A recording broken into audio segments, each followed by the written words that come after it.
Assalamualaikum, teman-teman. Selamat datang di Ceritawati, tempat di mana setiap cerita punya makna. Di sini kita nggak cuma dengar cerita, tapi juga belajar dari setiap pengalaman dan pesan yang dibawa. Jadi, duduk santai, dengerin baik-baik, dan resapi setiap alurnya. Jangan lupa like, komen, dan subscribe biar nggak ketinggalan cerita-cerita berikutnya. Yup, kita mulai.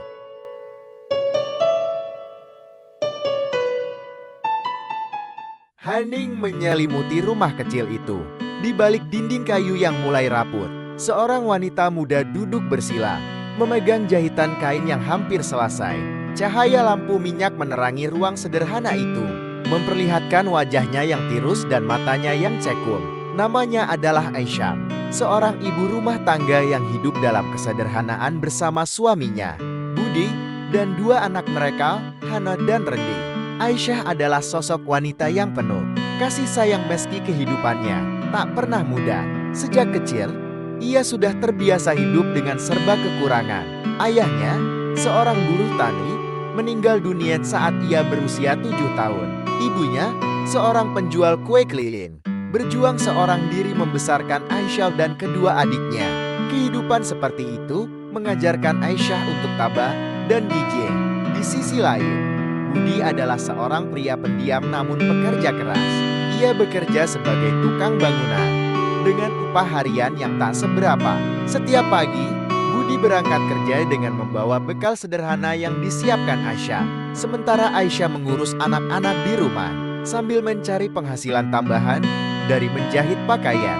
Mereka tinggal di sebuah kampung kecil di pinggiran kota, tempat orang-orang saling mengenal namun seringkali menghakimi. Meski hidup dalam keterbatasan, mereka tetap saling mendukung. Bagi mereka, kebahagiaan sejati terletak pada kebersamaan. Namun, tak dapat disangkal, bisik-bisik tetangga yang meremehkan kehidupan mereka kerap menyakitkan hati.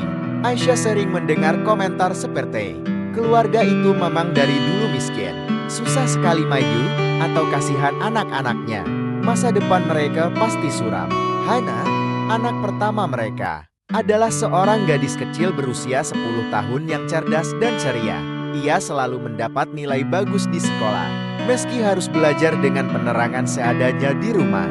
Namun, teman-temannya sering mengejeknya karena ia memakai seragam yang lusuh dan sepatu yang sudah berlubang. Setiap kali Hana pulang dengan mata berkaca-kaca, Aisyah akan memeluknya erat dan berkata, "Nah, jangan dengarkan mereka.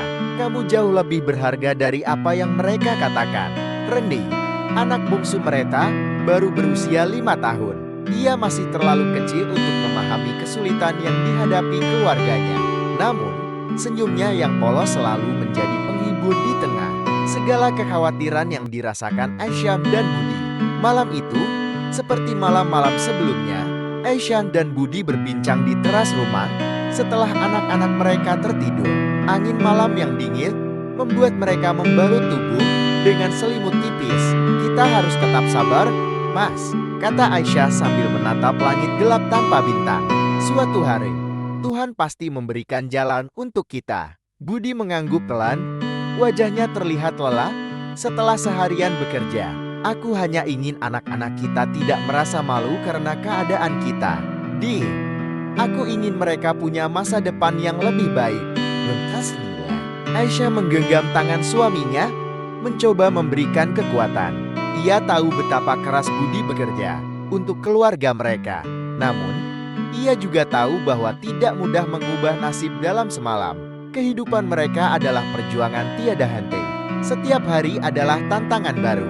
Tapi di balik semua itu, ada cinta yang tulus, keyakinan yang tak tergoyahkan, dan doa yang selalu terucap. Mereka tidak pernah berhenti bermimpi, meski seringkali mimpi itu terasa terlalu jauh untuk digapai.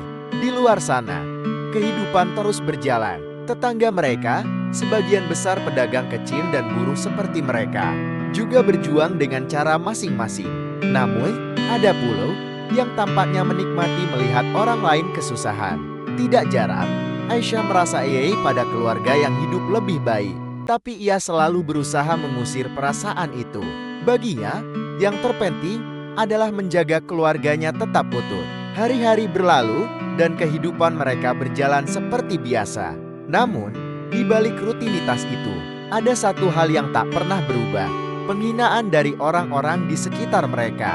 Setiap kali mereka menghadapi celaan, Aisyah selalu menguatkan hati dan berkata pada dirinya sendiri bahwa semua ini hanya sementara. Matahari pagi mulai menampakkan cahayanya di balik bukit kecil yang mengelilingi kampung itu. Suara ayam berkokok bersahutan, menandai dimulainya hari baru. Aisyah sudah bangun sebelum fajar, seperti biasa. Ia menyiapkan sarapan sederhana untuk keluarganya, nasi, sambal, dan telur dadar yang dibagi rata. Dapur kecil mereka yang terbuat dari papan kayu dipenuhi aroma khas masakan kampung. Meski sederhana, selalu penuh kehangatan. Ayo, bangunkan Hana dan Rendi. Mas, ujar Aisyah sambil menyajikan piring-piring di meja kecil. Budi, yang masih berusaha menghilangkan kantuk, mengangguk dan berjalan menuju kamar anak-anak. Hana sedang meringkuk dalam selimutnya, sementara Rendi tidur dengan posisi yang hampir jatuh dari ranjang kecil mereka. Hana Harinuanan, hari ini banyak yang harus kita lakukan, kata Budi lembut sambil menepuk pundak anak-anaknya.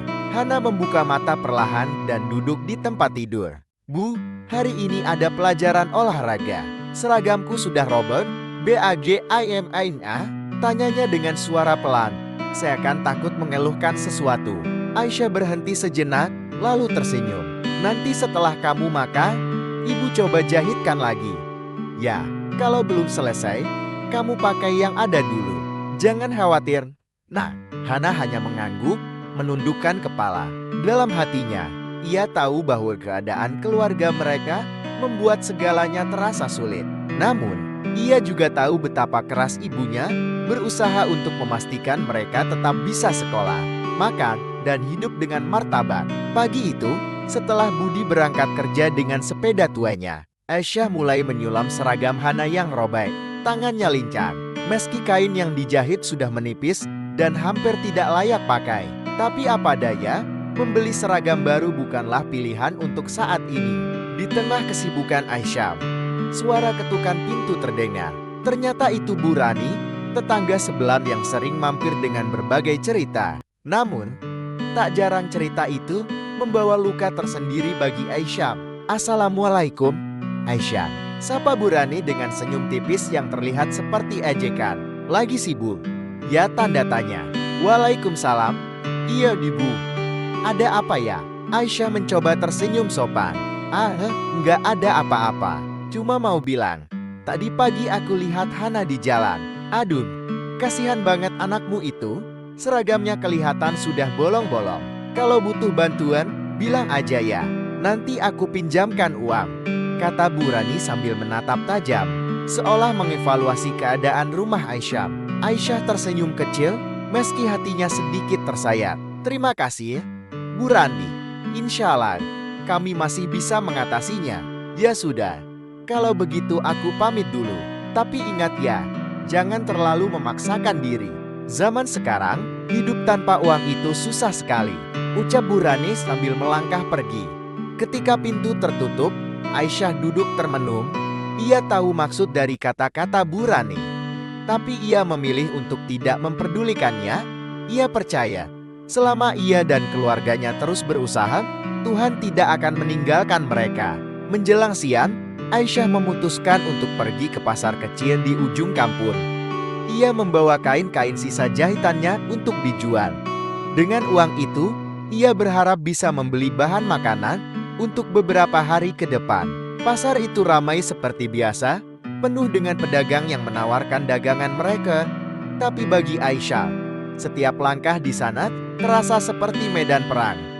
Ia sering kali harus berhadapan dengan tatapan sinis dan bisikan orang-orang yang tahu betapa sulit hidupnya. Lihat tuh, Aisyah, kasihan ya, hidup kok susah terus. Salah satu suara terdengar dari belakangnya. Tapi suaminya kan cuma tukang bangunan. Mana bisa kaya? Timpal suara lain. Aisyah menunduk, berpura-pura tidak mendengar. Ia terus melangkah ke kios langganannya, Pak Warto, seorang pedagang kain yang sudah lama mengenalnya. Bu Aisyah, mau jual kain lagi? Tanya Pak Warto dengan ramah. Iya, Pak, ini ada beberapa potong lagi. Kalau bisa, saya tukar dengan beras dan minyak goreng. Jawab Aisyah sambil menyerahkan kain-kain itu. Pak Warto memeriksa kain-kain tersebut. Meski kainnya tidak terlalu bagus, ia selalu mencoba membantu sebisanya. Baiklah, Bu, saya ambil semua. Nanti saya hitung. Ketika Aisyah kembali ke rumah, ia disambut oleh Hana dan Rendi yang baru pulang sekolah. Wajah Hana terlihat ceria, meski ada sedikit kelelahan. Bu, tadi guru bilang nilai ulangan Hana paling tinggi di kelas. Seru Hana dengan semangat. Aisyah memeluk Hana dengan penuh kasih sayang. Alhamdulillah, Nak, Ibu bangga sekali. Kamu harus terus belajar dengan giat. Ya, insya Allah, nanti kita akan dapatkan kehidupan yang lebih baik. Di tengah kesederhanaan itu, keluarga kecil ini menemukan kebahagiaan dalam hal-hal kecil. Meski hinaan dari luar terus datang, mereka tetap berusaha saling mendukung. Tapi siapa sangka, di balik setiap senyum mereka, ada badai besar yang perlahan mendekat, sebuah cobaan yang akan mengubah hidup mereka selamanya. Malam itu, setelah makan malam sederhana, keluarga kecil itu berkumpul di ruang tengah. Lampu minyak kembali menjadi satu-satunya penerangan, menciptakan bayangan samar di dinding kayu rumah mereka. Hana sedang membacakan buku cerita untuk Rene, sementara Aisyah merapikan piring-piring yang baru selesai dicuci. Budi duduk bersandar di dinding, memperhatikan anak-anaknya dengan senyum kecil. Mas, lihat Hana. Dia seperti ibu kecil untuk adiknya. Ya, kata Aisyah sambil tersenyum hangat. Iya, Dik. Hana memang anak yang luar biasa. Aku sering berpikir, kalau saja kita punya lebih banyak, aku ingin memberinya semua yang terbaik. Tapi sekarang, kita harus fokus pada apa yang bisa kita lakukan. Aisyah terdiam sejenak, lalu mendekat ke suaminya. Mas, aku tahu kamu selalu memikirkan anak-anak, tapi jangan terlalu keras pada dirimu sendiri. Mereka sudah cukup bahagia karena kita bersama. Budi mengangguk, meski jauh di dalam hatinya, ia merasa belum cukup. Ia tahu tanggung jawabnya sebagai kepala keluarga. Dan setiap malam sebelum tidur, ia selalu memikirkan cara untuk mengubah nasib mereka. Namun, malam itu ada sesuatu yang berbeda. Sebuah ide tiba-tiba terlintas di benaknya. Budi teringat salah satu temannya, Wawan, yang beberapa bulan lalu mengajak dia untuk mencoba bisnis kecil, menjual bahan bangunan. Saat itu, Budi menolak karena mereka tidak punya modal. Tapi sekarang, ia merasa harus mengambil langkah baru. Dit, kata Budi perlahan, aku sedang berpikir untuk mencoba sesuatu yang baru. Mungkin aku akan bicara lagi dengan Wawan tentang bisnis bahan bangunan yang dulu dia tawarkan. Aisyah menatapnya dengan ragu. Tapi Mas, kita hampir tidak punya tabungan. Bagaimana kalau bisnis itu gagal? Benar, aku tahu risikonya. Tapi kalau kita terus begini, kapan kita bisa berubah? Aku akan coba bicara dengannya dulu. Mungkin ada cara untuk memulai tanpa modal besar. Jawab Budi dengan nada penuh keyakinan. Aisyah tidak langsung menjawab. Ia memikirkan apa yang dikatakan suaminya. Di satu sisi, ia takut akan kegagalan. Tapi di sisi lain, ia tahu bahwa tidak ada yang bisa berubah tanpa keberanian untuk mengambil risiko. Kita coba, Mas. Tapi janji ya, kalau ada tanda-tanda itu tidak berjalan baik, kita berhenti. Ujar Aisyah akhirnya. Budi mengangguk. Ia tahu, istrinya adalah penyemangat terbesar dalam hidupnya. Keesokan harinya, Budi bertemu dengan Wawan di sebuah warung kopi kecil di pinggir jalan. Wawan, yang tampak lebih sukses daripada terakhir kali mereka bertemu, menyambut Budi dengan hangat. Wah, Budi, sudah lama kita tidak ketemu. Apa kabar? Sapa Wawan sambil menepuk bahunya. Baik, Wan, aku dengar kabar tentang bisnismu. Aku ingin tahu lebih banyak. Kalau kamu masih butuh orang untuk bekerja sama, kata Budi dengan nada hati-hati. Wawan tersenyum lebar. Tentu, Bud, aku justru butuh orang yang bisa aku percaya. Kamu tahukah, di dunia bisnis ini, banyak orang yang hanya mementingkan diri sendiri. Kalau kamu mau bergabung, aku bisa bantu kamu untuk mulai perlahan. Budi mendengarkan penjelasan Wawan dengan seksama. Wawan menawarkan sistem kemitraan, di mana Budi akan membantu menjual bahan bangunan ke kampung-kampung sekitar.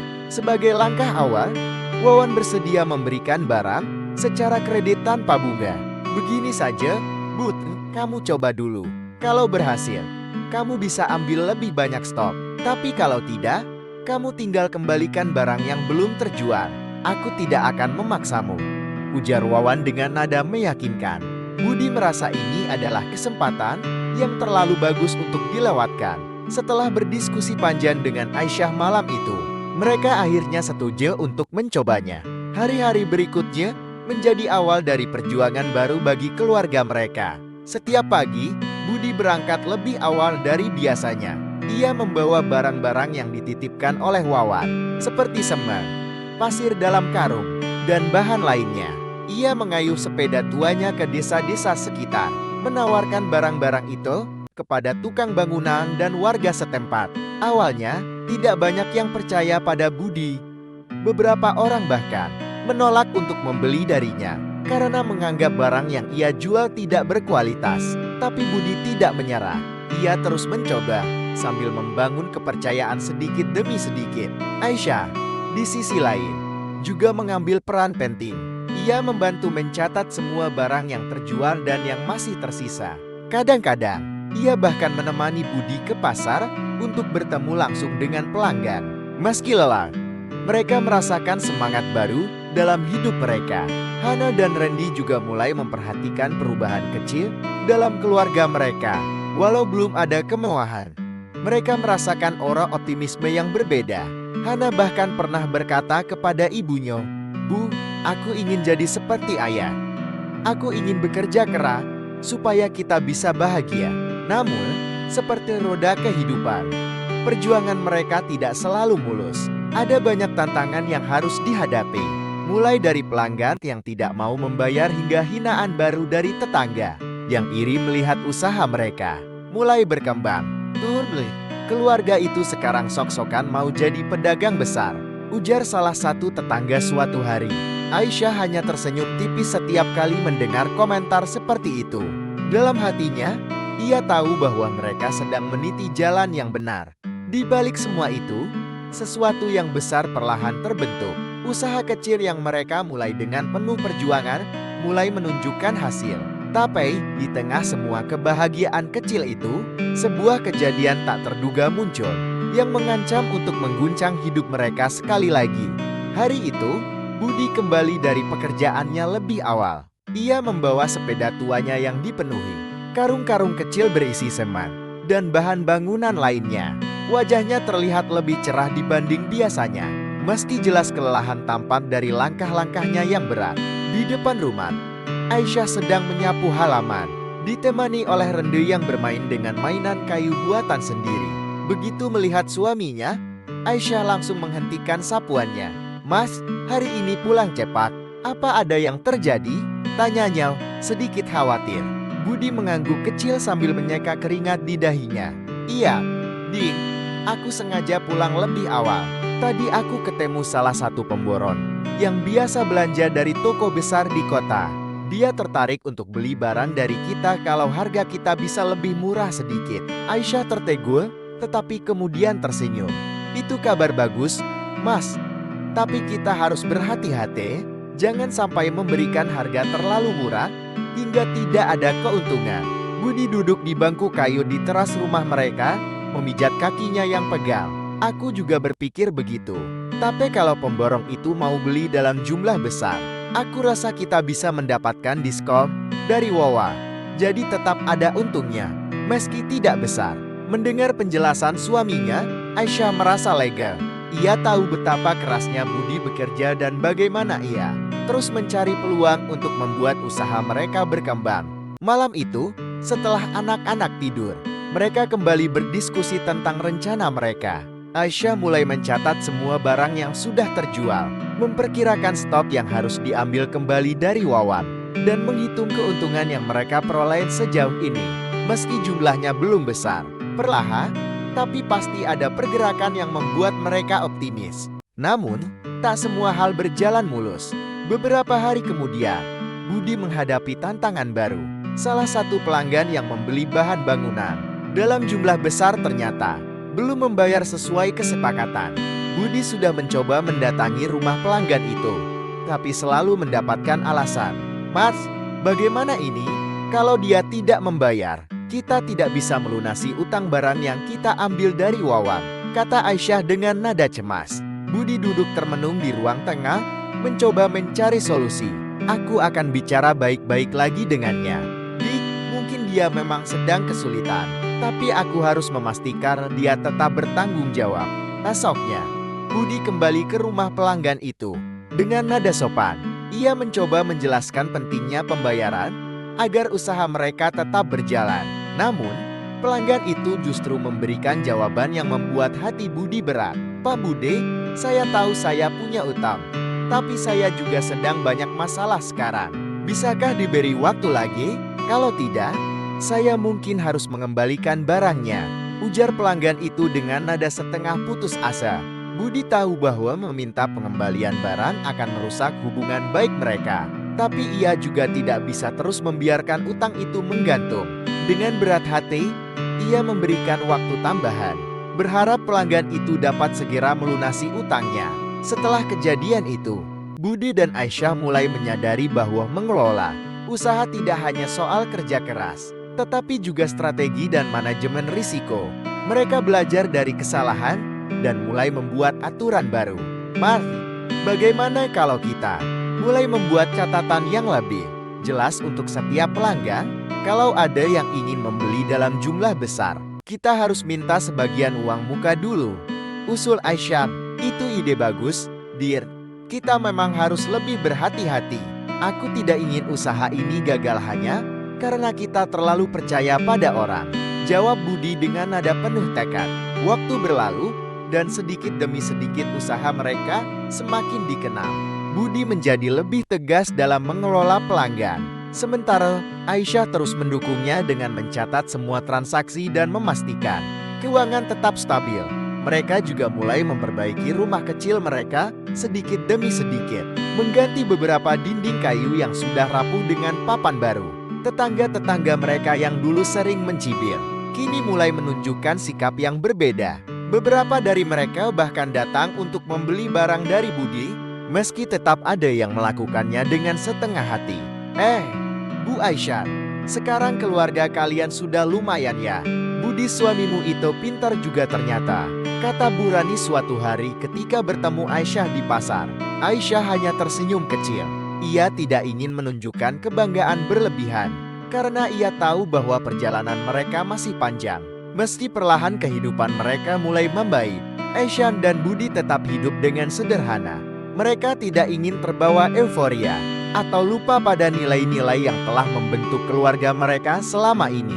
Namun, di tengah semua ini, mereka tidak tahu bahwa di balik keberhasilan yang mulai terbentuk, ada tantangan besar yang sedang menunggu. Sebuah peristiwa yang akan menguji ketabahan dan kepercayaan mereka satu sama lain, serta mengungkap siapa yang sebenarnya tulus mendukung mereka, dan siapa yang hanya iri dengan keberhasilan mereka. Suatu pagi yang cerah, saat Budi sedang memeriksa stok barang di gudang kecil yang ia bangun di belakang rumah, seorang pria yang tak dikenal datang menghampirinya.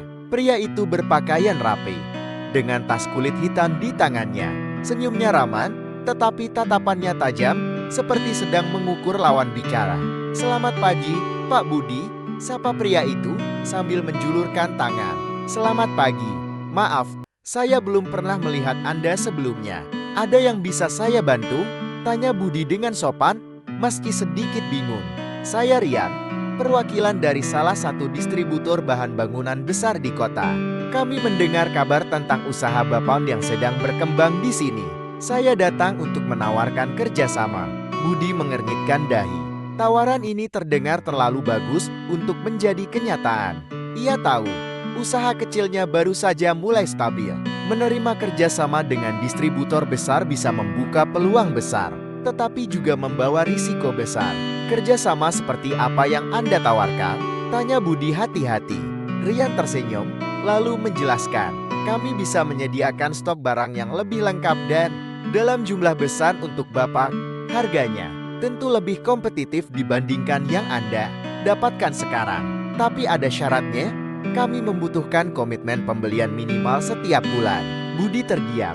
Tawaran ini menggoda, tapi ia tahu usaha kecilnya belum tentu mampu memenuhi komitmen besar seperti itu. Saya akan pikir-pikir dulu, Pak Rian.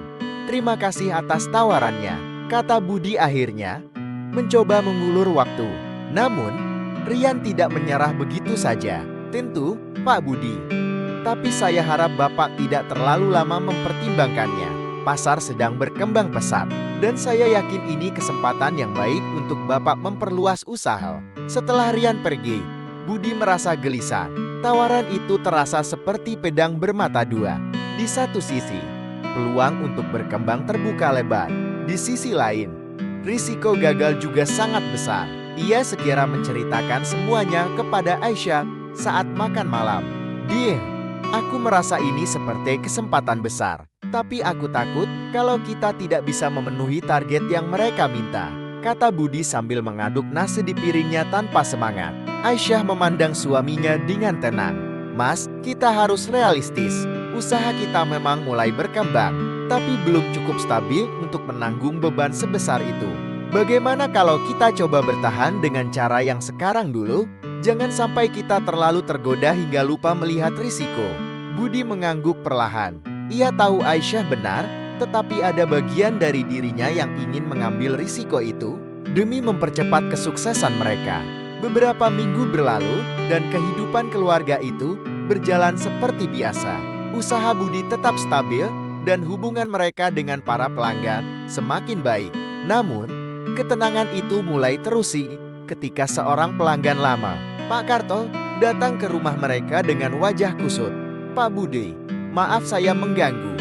Saya ada masalah besar," ujar Pak Karto dengan suara berat. "Ada apa, Pak Karto?" tanya Budi dengan nada khawatir. "Barang yang saya beli dari Anda beberapa waktu lalu ternyata rusak.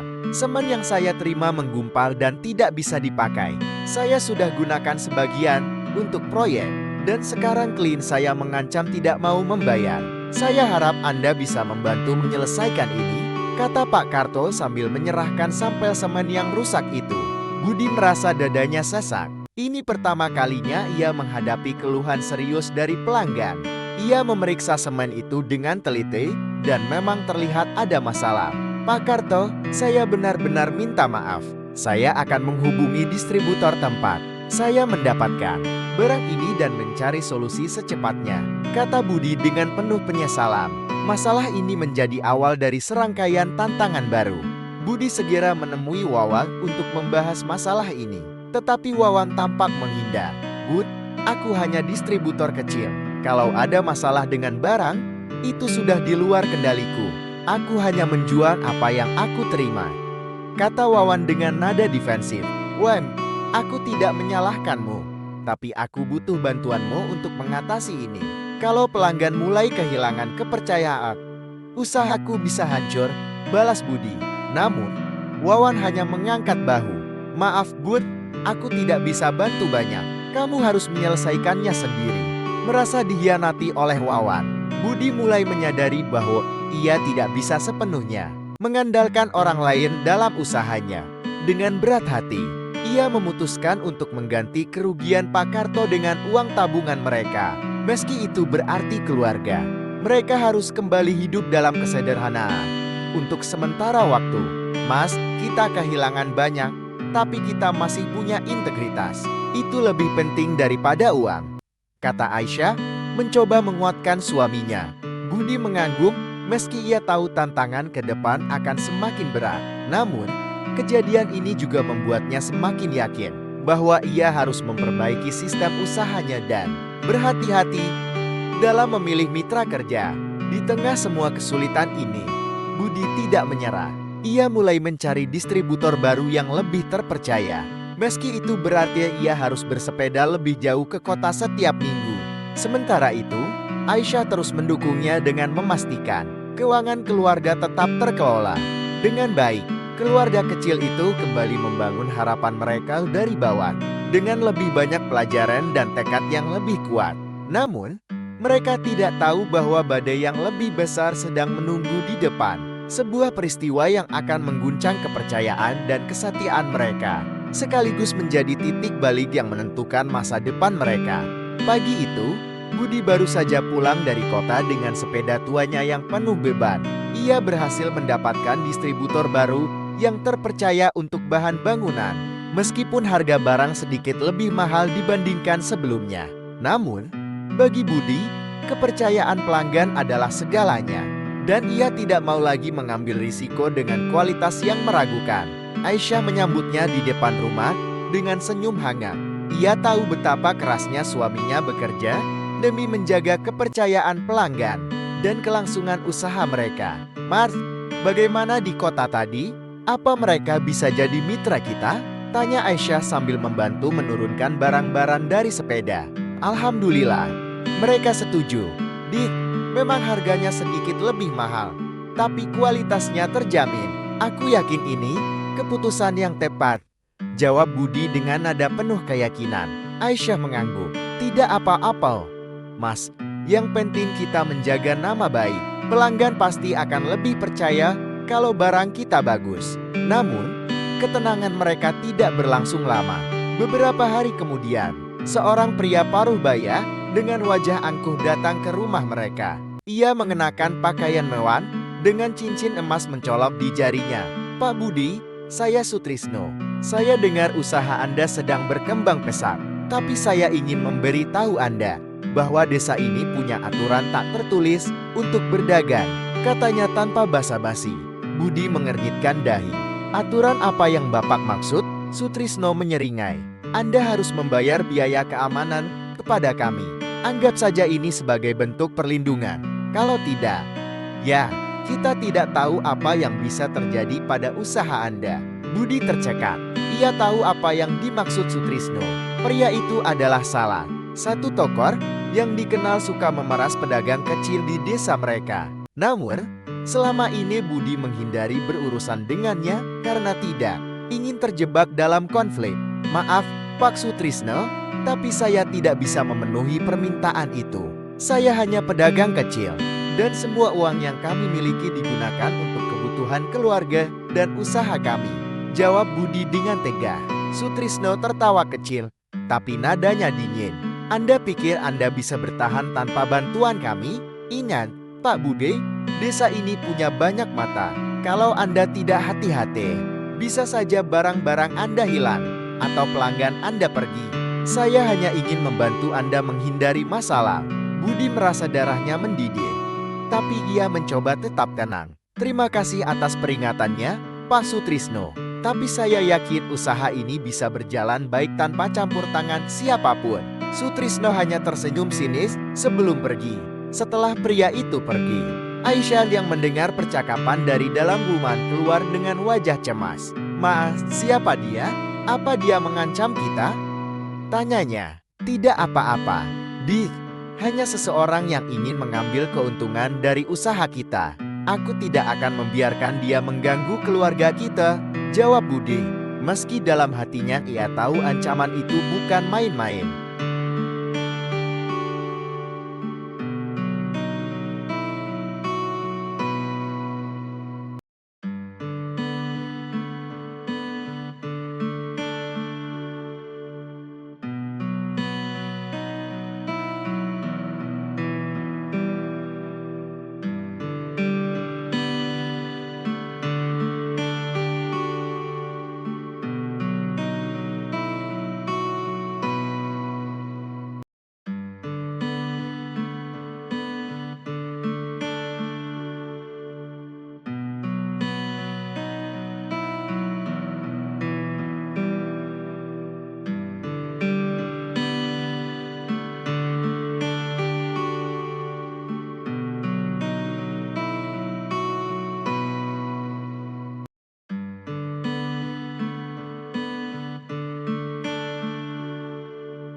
Sutrisno hanya tersenyum sinis sebelum pergi.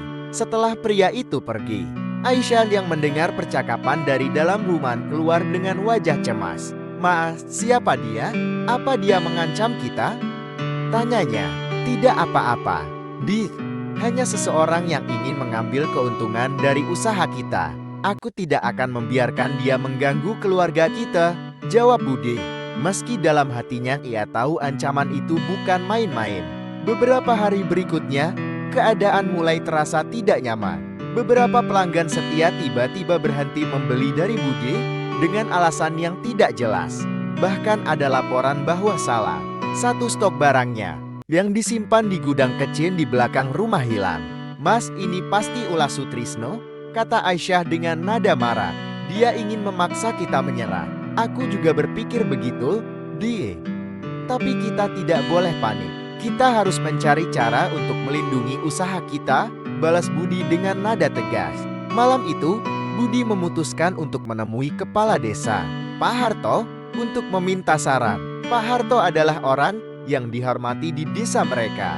Meski pengaruhnya tidak selalu cukup kuat untuk melawan tokoh-tokoh seperti Sutrisno. "Pak Budi, saya sudah lama mendengar tentang ulah Sutrisno. Dia memang suka memanfaatkan pedagang kecil. Tapi menghadapi orang seperti dia tidak bisa dilakukan dengan emosi. Anda harus punya bukti dan dukungan dari warga lain," kata Pak Harto. "Bukti apa yang harus saya kumpulkan, Pak?" tanya Budi.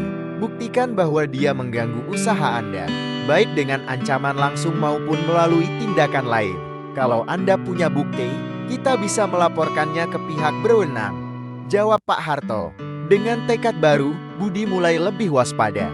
Ia memastikan setiap kejadian aneh dicatat dengan detail. Mulai dari pelanggan yang tiba-tiba mundur hingga stok barang yang hilang. Ia juga diam-diam mendengar cerita dari pedagang lain yang pernah mengalami hal serupa. Namun, di tengah perjuangannya melawan ancaman ini, Budi dan Aisyah menghadapi tantangan baru dari keluarga mereka sendiri. Hano, yang selama ini selalu ceria, mulai terlihat murung. Ketika ditanya, ia hanya menjawab singkat bahwa teman-temannya di sekolah sering mengejek keluarganya karena masih hidup sederhana. Meski usahanya mulai dikenal, "Bu, mereka bilang rumah kita masih kecil. Mereka bilang ayah hanya pedagang biasa, bukan orang penting," ujar Hana dengan mata berkaca-kaca. Aisyah merasakan hatinya hancur mendengar itu. Ia memeluk Hana erat, mencoba menenangkan anaknya. "Nang, dengarkan ibu, kita memang hidup sederhana. Tapi kita punya kebahagiaan yang tidak bisa dibeli dengan uang. Ayahmu bekerja keras untuk kita, dan kita harus bangga dengan itu." Hana mengangguk pelan, meski jelas hatinya masih terluka.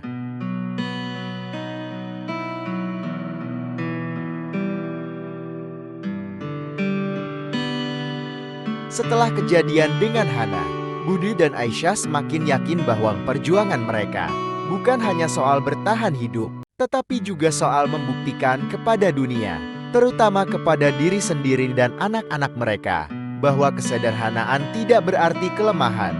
Malam itu, setelah memastikan Hana dan Rendi tidur, Budi dan Aisyah berbincang panjang di ruang tamu.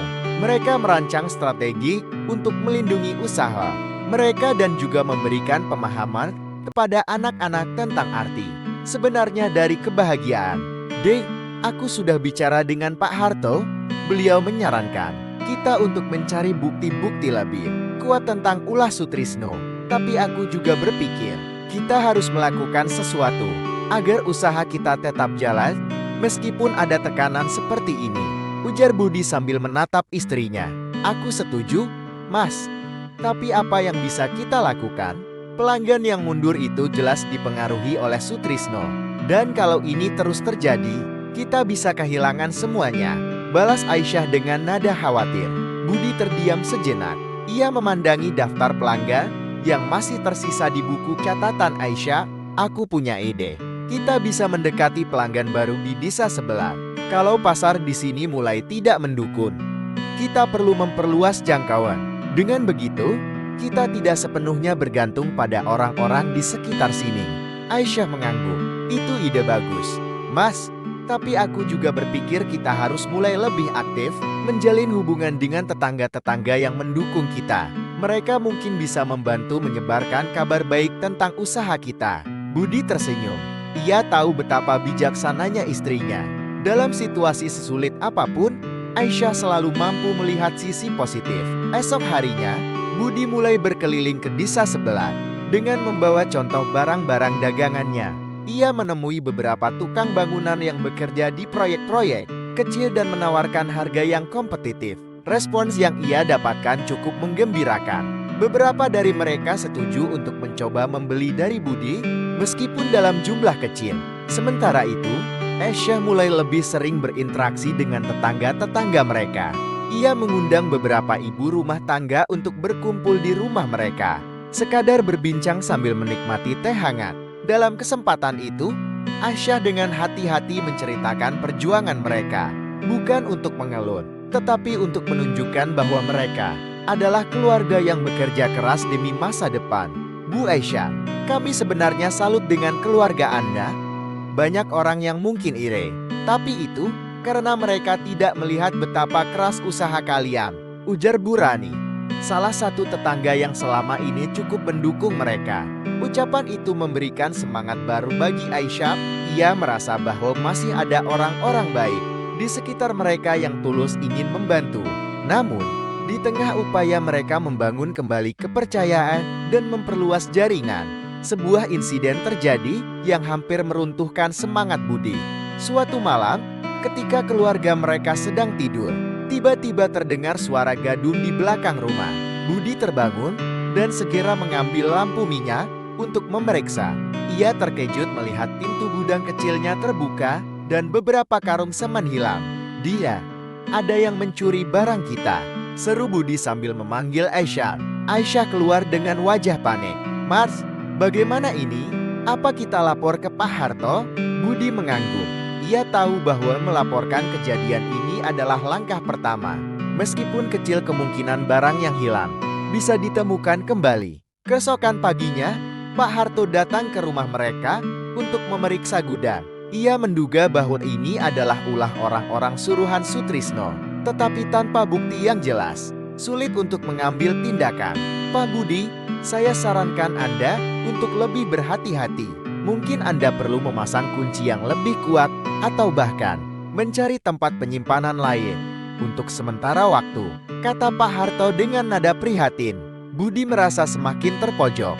Barang yang hilang itu bernilai cukup besar dan menggantinya akan menghabiskan sebagian besar tabungan mereka. Namun, ia tahu bahwa menyerah bukanlah pilihan. Di tengah situasi sulit ini, sebuah kejadian tak terduga membawa secercah harapan.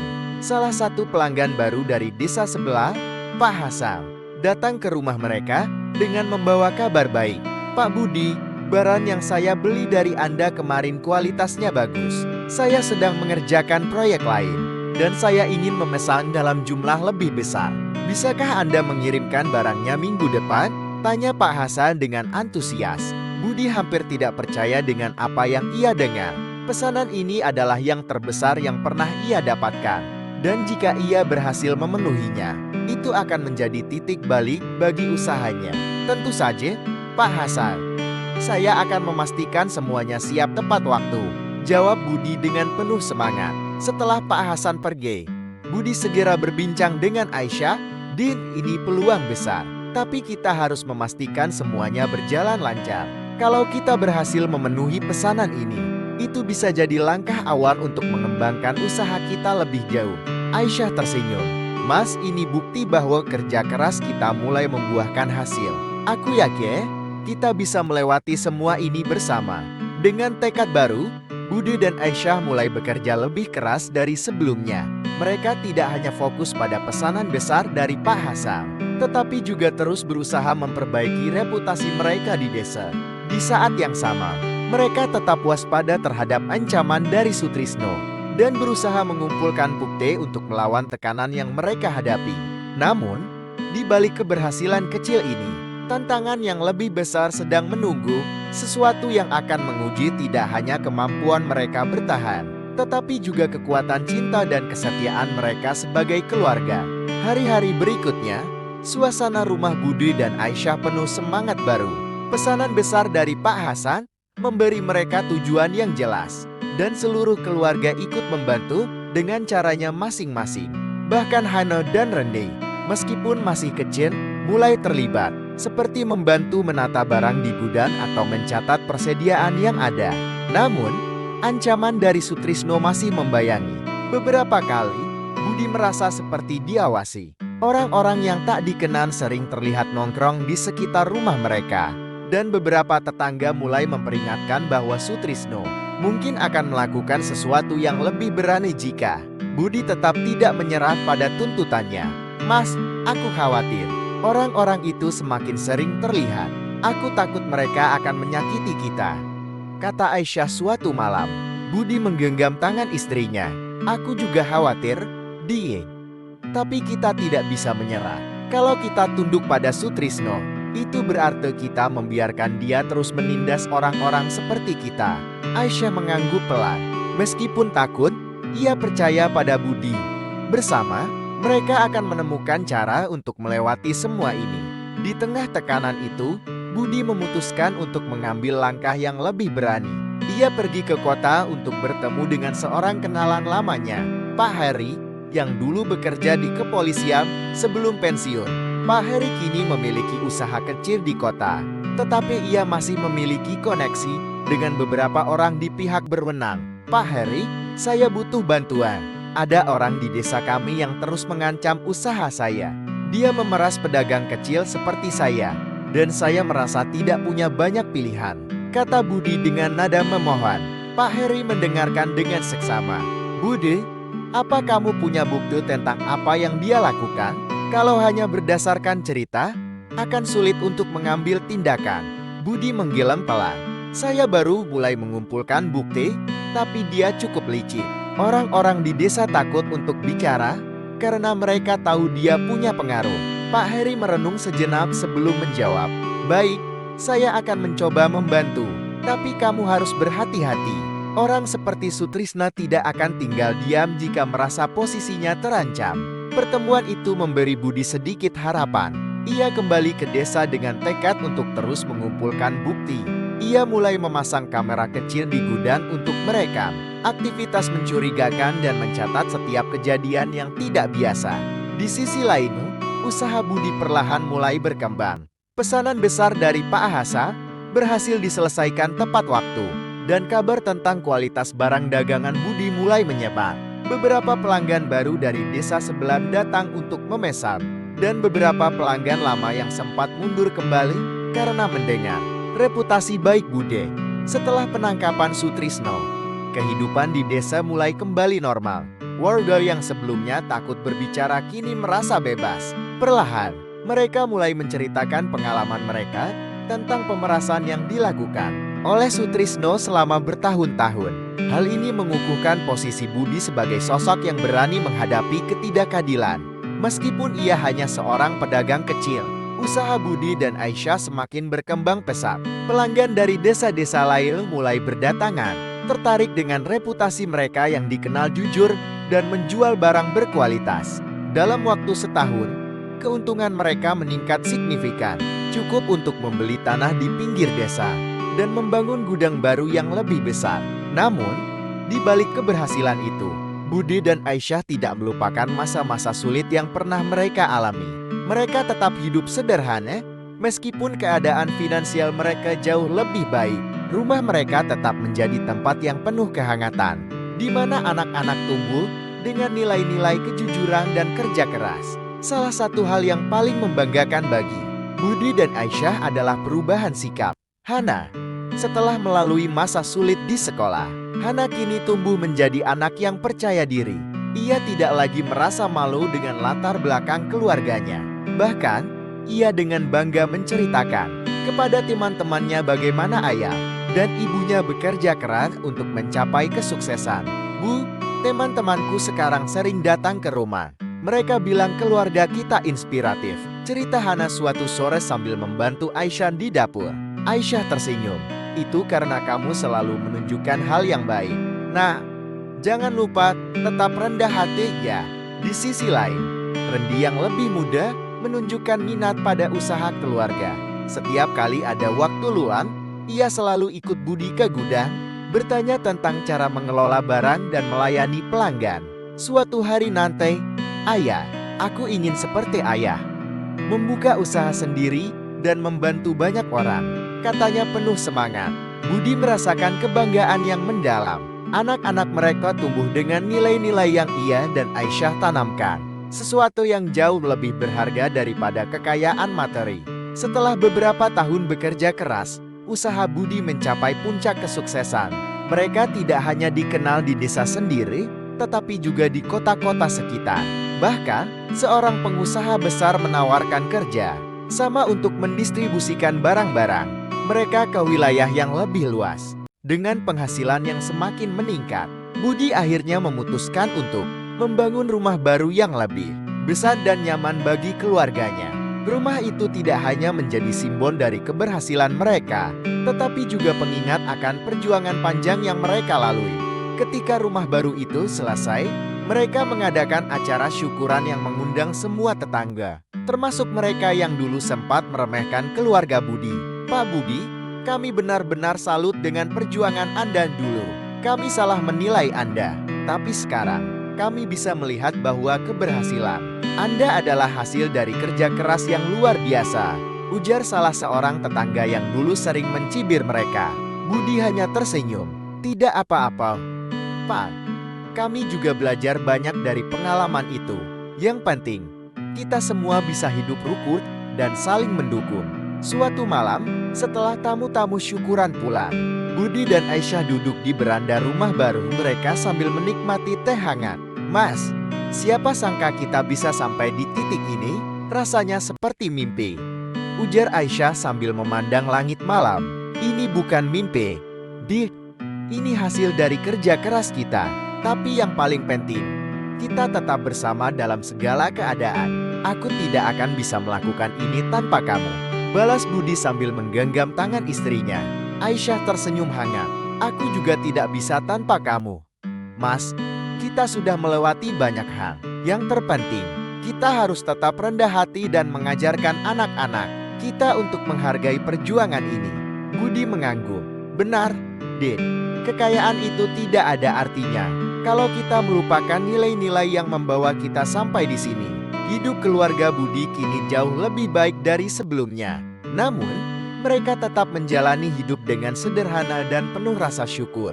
Anak-anak mereka tumbuh menjadi pribadi yang kuat dan mandiri, membawa nilai-nilai yang diajarkan oleh orang tua mereka kemanapun mereka pergi. Dan di desa kecil itu, keluarga Budi menjadi simbol dari sebuah perjuangan yang tidak pernah menyerah meski dihadapkan pada tekanan, hinaan, dan ketidakadilan. Kisah mereka mengajarkan bahwa kesuksesan sejati bukan hanya tentang kekayaan, tetapi juga tentang cinta, kerja keras, dan keberanian untuk melawan ketidakadilan demi keluarga dan kehormatan diri. Pelajaran yang bisa kita ambil adalah dalam jangka panjang, kebaikan, kerja keras, dan ketulusan akan selalu membuahkan hasil yang baik. Kisah ini mengajarkan bahwa hidup tidak akan selalu mudah, tetapi dengan tekad, cinta, dan kejujuran, semua rintangan dapat diatasi. Jangan pernah menyerah, karena setiap perjuangan akan membawa hasil yang berharga.